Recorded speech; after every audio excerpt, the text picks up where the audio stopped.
You're listening to the CyberWire Network, powered by N2K.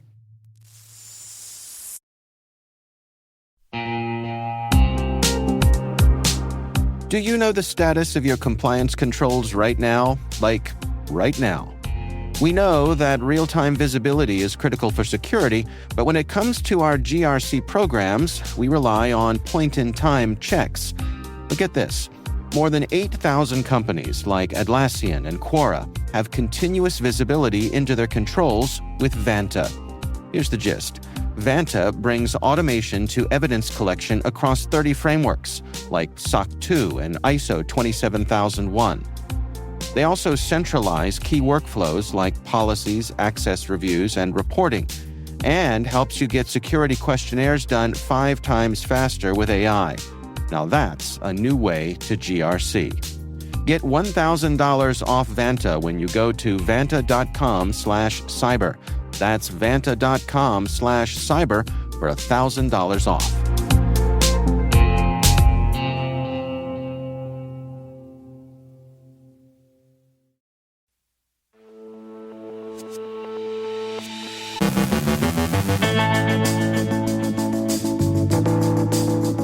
A cyber attack in Rhode Island targets those who applied for government assistance programs.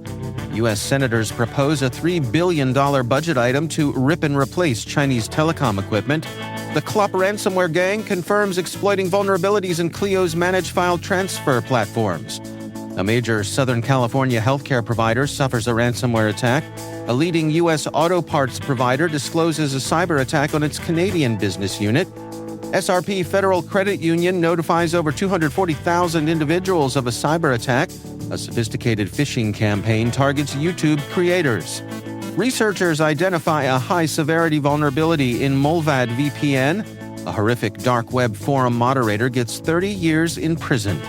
Our guests are Perry Carpenter and Mason Amadeus, hosts of the new Fake Files podcast, and Jailbreaking Your License Plate.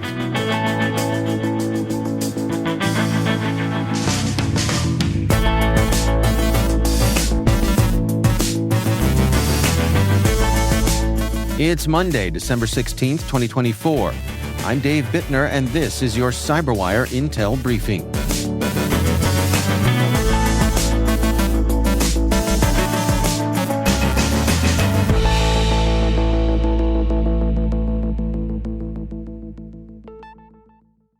Thanks for joining us here today. It is great to have you with us. A cyber attack on Rhode Island's RI Bridges system has potentially exposed sensitive personal information of hundreds of thousands of people who applied for government assistance programs since 2016, including SNAP, Medicaid, and other social services. Hackers, part of an international cybercrime group, threatened to release the data unless paid, though this was classified as extortion rather than ransomware. Highly sensitive details like Social Security and bank account numbers may have been stolen. The breach was confirmed on December 10th after hackers provided evidence to Deloitte, the system's vendor. Malicious code was found, prompting officials to shut down the system to mitigate further risk. State officials, along with Deloitte and law enforcement, are investigating. Impacted individuals will receive free credit monitoring and access to support. Benefits for December were distributed, but new applications must be filed on paper for now. Open enrollment for health insurance continues, with enrollment unaffected so far. The $3 billion added to the 2025 National Defense Authorization Act for removing Chinese-made telecom equipment is being framed as a critical step in preventing breaches like the Salt Typhoon cyber espionage campaign. Salt Typhoon, linked to Chinese government hackers, has highlighted vulnerabilities in U.S. networks, especially those relying on Huawei and ZTE equipment. The FCC previously identified a $3 billion funding gap in its Rip and Replace program, which aims to remove such technology from 126 carriers' systems. Without full funding, rural carriers remain exposed, lacking resources to upgrade or replace compromised equipment. Salt Typhoon's success against major operators underscores the risks for smaller networks with fewer defenses. Senators from both parties stressed the urgency of securing networks. While some criticized expanding FCC regulations, others highlighted the need for swift action to eliminate known vulnerabilities. The Salt Typhoon attacks serve as a stark warning. Securing telecom infrastructure is a matter of national security. The Clop ransomware gang has confirmed to Bleeping Computer their involvement in exploiting vulnerabilities in Clio's managed file transfer platforms, including Harmony, VL Trader, and Lexicom. The attacks utilized a zero-day vulnerability that Clio initially patched in October. However, cybersecurity firm Huntress discovered last week that the patch was incomplete, allowing attackers to bypass it, upload backdoors, and steal data. While Clio did not publicly disclose prior exploits, Bleeping Computer reports Clop admitted responsibility, linking the attacks to their previous methods, including similar exploits in the MoveIt breaches. A ransomware attack on PIH Health, a Southern California healthcare provider serving over 3 million residents, has disrupted IT systems, impacting hospitals, urgent care centers, pharmacies, and more. Cybercriminals claim to have stolen 17 million patient records and threaten to publish 2 terabytes of sensitive data unless a deal is made. PIH Health confirmed it's working with forensic specialists and law enforcement, but has not acknowledged the hackers' claims publicly. The attack has forced PIH to rely on downtime procedures, delaying test results, surgeries, and prescription refills. Online services, including appointment scheduling, are unavailable. The breach could become one of the largest healthcare data breaches this year if the hackers' claims are verified. Cybersecurity experts warn that such attacks will persist without stronger federal intervention, including measures like pre-authorized traffic filtering and comprehensive national privacy laws. PIH also faced a phishing breach in 2020, leading to lawsuits. Meanwhile, ConnectOnCall.com, a Phreesia subsidiary offering communications tools for healthcare providers, experienced a data breach affecting 914,000 individuals. The breach, lasting from February 16th through May 12th of this year, exposed sensitive data, including patient names, phone numbers, medical record numbers, health conditions, and prescription details. Social Security numbers of some individuals were also compromised. The platform was taken offline immediately, investigated by third-party cybersecurity experts, and later relaunched with enhanced security. Affected individuals received notifications with credit monitoring offered to those whose Social Security numbers were exposed. LKQ Corporation, a leading U.S. auto parts provider, disclosed a cyber attack on its Canadian business unit, causing weeks of disruption starting November 13th. LKQ, which operates in 24 countries with 45,000 employees, reported the incident in an SEC filing, stating the unit is now near full capacity and the threat has been contained. The company does not expect significant financial impact and plans to seek reimbursement through cybersecurity insurance. No threat actors have claimed responsibility. SRP Federal Credit Union is notifying over 240,000 individuals about a cyber attack that exposed sensitive personal information, including names, Social Security numbers, driver's license details, and financial data. The breach occurred between September 5th and November 4th of this year and was discovered after the credit union secured its systems and reviewed compromised files. While SRP has no evidence of misuse, it is offering 1 year of free identity protection services to affected individuals. The ransomware group Nitrogen, active since September 2024, has claimed responsibility, alleging it stole 650 gigabytes of data and is selling it online. SRP has not confirmed the nature of the attack, but reported the incident to law enforcement and attorneys general in Texas and Maine. Founded in 1960, SRP serves over 200,000 members across Georgia and South Carolina with a workforce of 400 employees. CloudSec has uncovered a sophisticated phishing campaign targeting YouTube creators, leveraging fake brand collaboration emails to steal accounts and spread scams.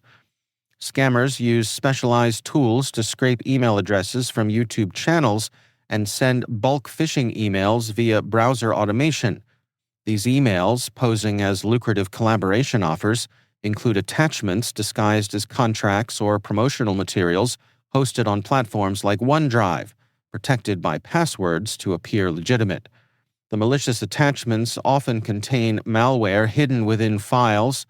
Once downloaded, the malware can steal login credentials, financial data, intellectual property, or grant remote access to attackers. Over 200,000 creators have been targeted, with attackers using hundreds of SMTP servers to execute the campaign globally. YouTube creators are advised to verify unsolicited collaboration offers, avoid downloading suspicious attachments, and confirm the sender's legitimacy directly with the brand. Security researchers at X41DSec have identified high-severity vulnerabilities in Mullvad VPN, including race conditions and temporal safety violations in its signal handler code. These flaws could lead to memory corruption and potential code execution if an attacker triggers a signal at the right moment, though exploitation is complex. Additionally, a DLL sideloading vulnerability in Mullvad's Windows installer could allow attackers to execute malicious code during installation. Mullvad users are urged to update their software to mitigate the risks. The depths of human depravity are truly staggering sometimes. Robert Schuss, a 37-year-old Texan, has been sentenced to 30 years in prison for his heinous crimes against children. This monster ran a dark web forum where pedophiles could exchange and discuss child sex abuse material, CSAM, including videos and images of babies and toddlers. He personally abused one child for 6 years, creating hundreds of instances of CSAM with the boy, and even bribed the child's family with gifts and money. But that's not all. Schuss also secretly recorded 2 other minors and asked 2 others to send him naked pictures of themselves. The FBI found over 117,000 CSAM images and 1,100 videos on his seized computers and storage drives. This is a man who has no regard for human life or dignity and has spent years preying on the most vulnerable members of society. The U.S. Attorney aptly described Schuss as the embodiment of evil, and it's hard to disagree with that assessment. His crimes are a stark reminder of the importance of holding perpetrators accountable for their actions and the need for law enforcement to remain vigilant in protecting our children from these monsters. In addition to the 30 years in the slammer, Schuss will now face 10 years of supervised release, pay $153,000 in restitution to his victims, and be registered as a sex offender for life. But even this may not be enough to bring justice to those he has harmed.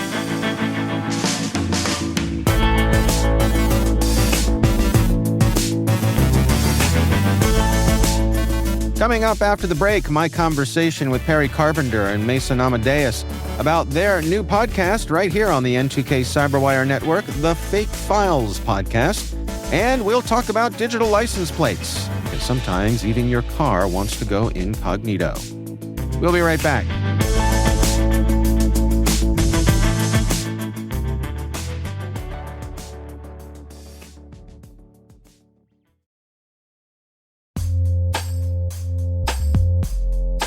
And now, a word from our sponsor, KnowBe4. It's all connected, and we're not talking conspiracy theories. When it comes to InfoSec tools, effective integrations can make or break your security stack. The same should be true for security awareness training. KnowBe4, provider of the world's largest library of security awareness training, provides a way to integrate your existing security stack tools to help you strengthen your organization's security culture. KnowBe4's Security Coach uses standard APIs to quickly and easily integrate with your existing security products from vendors like Microsoft, CrowdStrike, and Cisco, 35 vendor integrations and counting. Security Coach analyzes your security stack alerts to identify events related to any risky security behavior from your users. Use this information to set up real-time coaching campaigns targeting risky users based on those events from your network, endpoint, identity, or web security vendors. Then coach your users at the moment the risky behavior occurs, with contextual security tips delivered via Microsoft Teams, Slack, or email. Learn more at knowbefore.com/securitycoach. That's knowbefore.com/securitycoach. And we thank KnowBefore for sponsoring our show.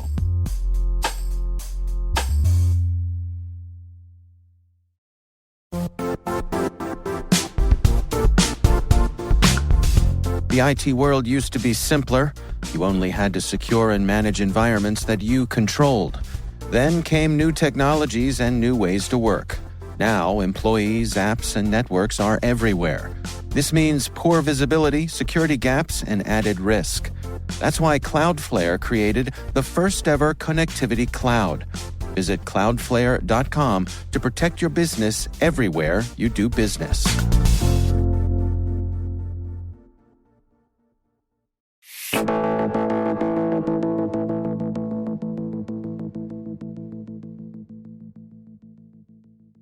Perry Carpenter and Mason Amadeus are co-hosts of the new Fake Files podcast right here on the N2K CyberWire Network. I recently caught up with them for a preview of the show. All right. Well, gentlemen, we are here to talk about your new endeavor. This is the Fake Files podcast. Why don't we start off with some high-level stuff here? Perry, I'm going to give you the honors.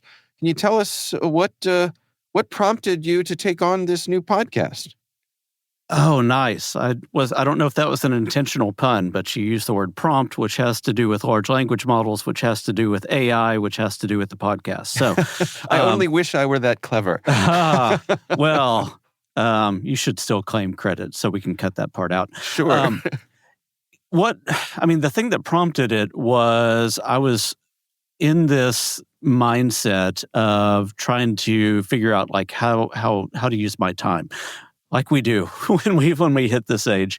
And I just released a book called Fake, F-A-I-K, which is all about deepfakes, disinformation, and AI-generated deceptions, and was trying to figure out like how do I continue my focus going down the AI road, which naturally converges with my focus around deception and social engineering and cybersecurity.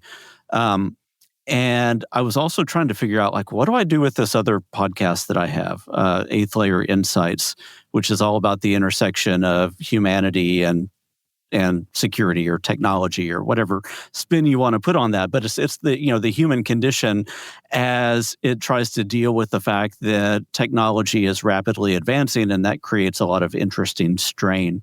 As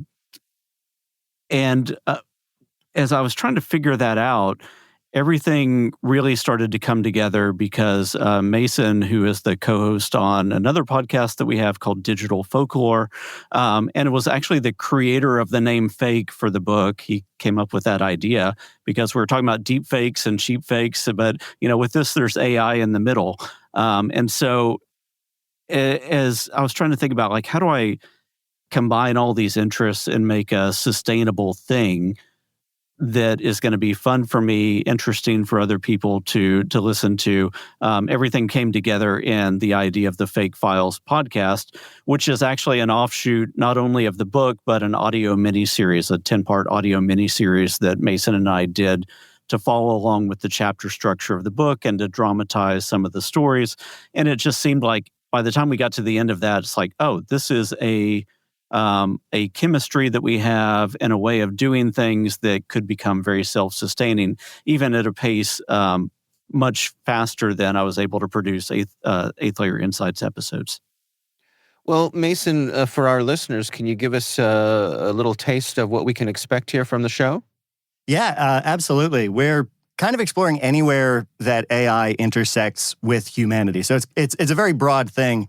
I think the best way to describe it would be the vibe of it is kind of like a morning radio show with Perry and me as your hosts, breaking down either the latest news topics or doing some demonstrations of different AI tools with a focus on making it accessible for a wider audience.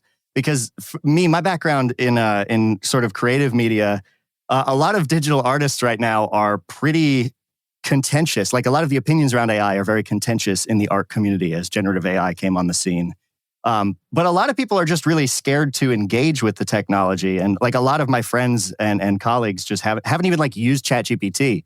And so I think just bridging the gap between what feels like something that's inaccessible, which I know is a little bit ironic because like working in natural language with computers for the first time is the most intuitive and easy thing. But people are still sort of hesitant to engage with AI. And so making that a space for everyone to be a part of and learn. And also I'm wrestling with my own complicated feelings about AI as someone in the creative space. Being able to type a couple words and have a really good looking picture, or at this point, even music and sound effects be generated is a big deal. It kind of reminds me of that old saying. I think it's attributed to Arthur C. Clarke about how a high enough level of technology is indistinguishable from magic. Yeah, yeah. It feels like that, and actually when we were talking to people that specializes in folklore and urban legends, they were saying that there's something in the idea of prompting that is almost like a summoning ritual. And you do see like the way that technology is butting up against humanity in really interesting ways. When people are making those kind of comparisons, it's like, oh, now I can invoke something from the machine, and even out of that spin tons of interesting conspiracy theories that, when you think about conspiracy theories, of course, those are adjacent to social engineering and disinformation and everything else. So all this becomes this interesting little hodgepodge of very adjacent ideas to, I don't know. I don't even know how to describe it. It is like this boiling mess of us as a species trying to figure out, like, what is it even to be human anymore? Because we used to think that one of the defining traits of humanity was this innate creativity. And it turns out that AI models are pretty good at creativity, and large language models especially are really bad at math and reasoning. And so what does that mean? I'm pretty good at creativity and I'm really bad at math. So I don't know. It's a whole new way of interacting with machines that didn't exist before. And it touches on so many different aspects of life. Because, especially at this point in time, people are trying to use large language models for literally everything. And there's a lot that they can do. And the implications of this are huge. Just not like vertically in every sector and across everything else horizontally. Mason, I'm curious. Do you understand people's hesitation here that for folks who don't even want to lay hands on the technology?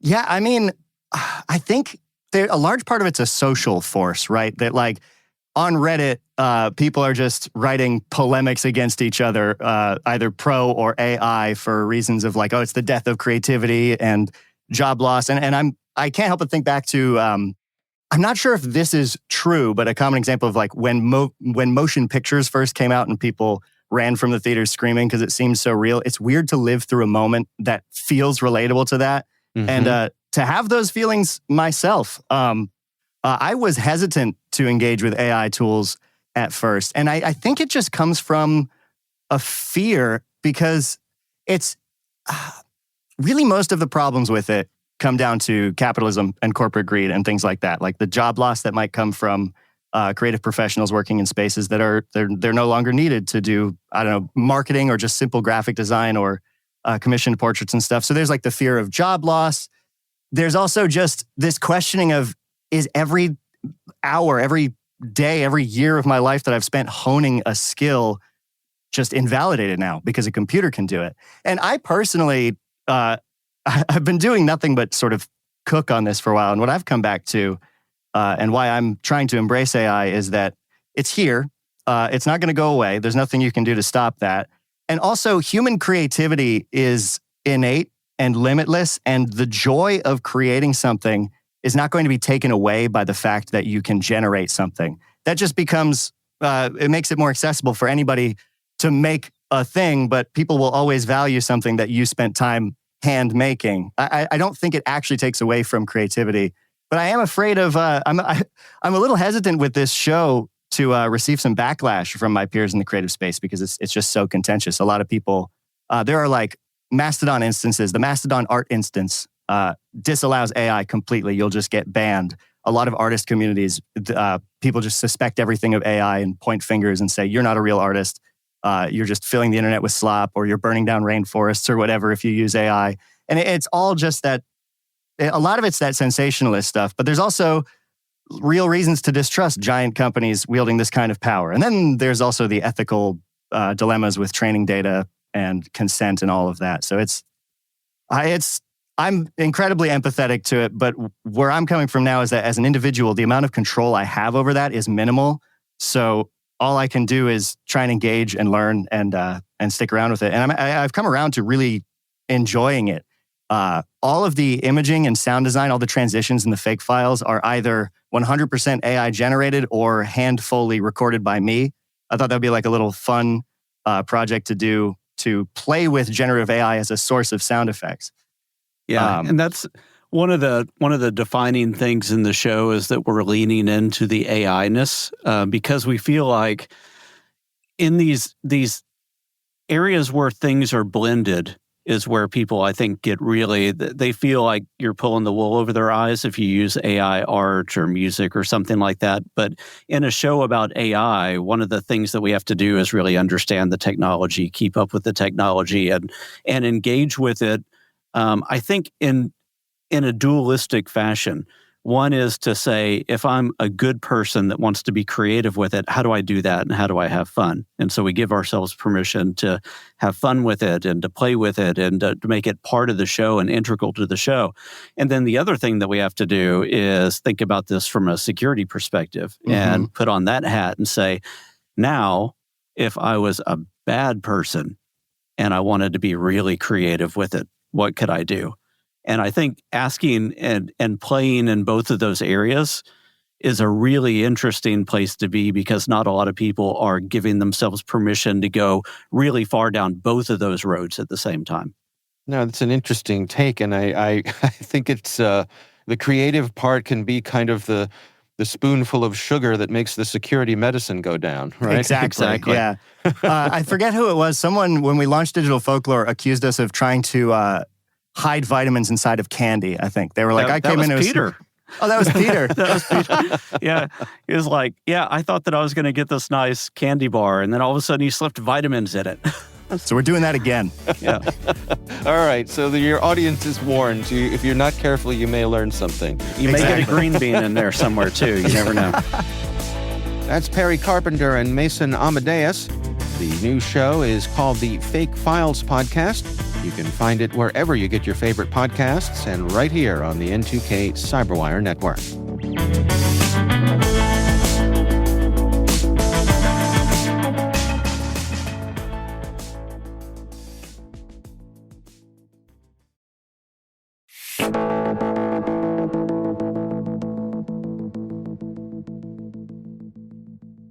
And finally, digital license plates, the high-tech replacements for boring metal ones, offer features like theft alerts and custom messages.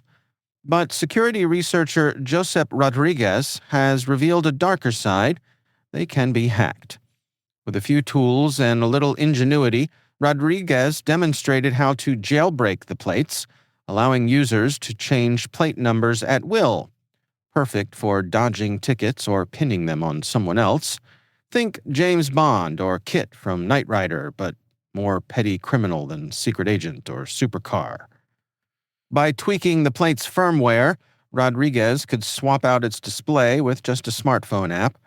Worse, a hacker could track a driver or wreak havoc by selling pre-jailbroken plates online. The company providing the digital plates insists it's a highly unlikely scenario, but Rodriguez disagrees, calling it relatively simple. So, while digital plates might sound futuristic, they also come with risks, like suddenly being blamed for someone else's speeding tickets.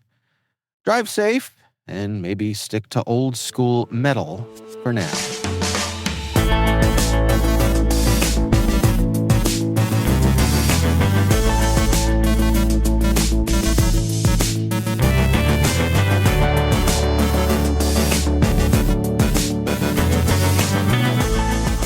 And that's the CyberWire. For links to all of today's stories, check out our daily briefing at thecyberwire.com. We'd love to know what you think of this podcast. Your feedback ensures we deliver the insights that keep you a step ahead in the rapidly changing world of cybersecurity. If you like our show, please share a rating and review in your podcast app. Please also fill out the survey in the show notes or send an email to cyberwire@n2k.com. We're privileged that N2K CyberWire is part of the daily routine of the most influential leaders and operators in the public and private sector, from the Fortune 500 to many of the world's preeminent intelligence and law enforcement agencies. N2K makes it easy for companies to optimize your biggest investment, your people. We make you smarter about your teams while making your teams smarter. Learn how at n2k.com. This episode was produced by Liz Stokes. Our mixer is Trey Hester, with original music and sound design by Elliot Peltzman.